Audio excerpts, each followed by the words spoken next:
Ayan. Stop muna tayo rito. Magandang ambience.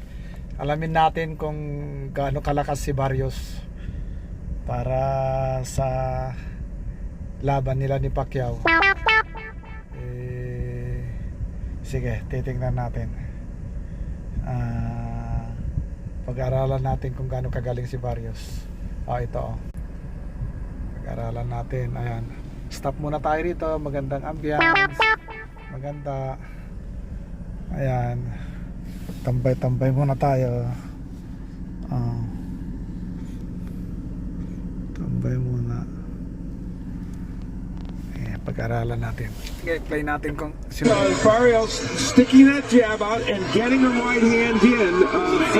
Watering matchups to be made. And the left hand twice goes for Davis. There's a right hand to the body.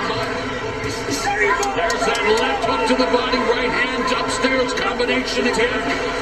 Davis still putting on the pressure. There's a right hook to the body by Davis. Left hand upstairs.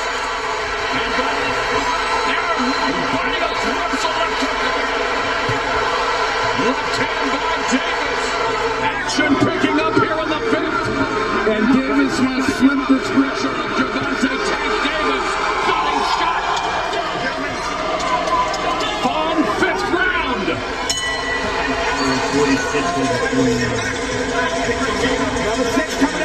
In the last round, Davis was able to get the left hand in. Firing back against him would rip the left hook downstairs. It kind of blocked by Davis.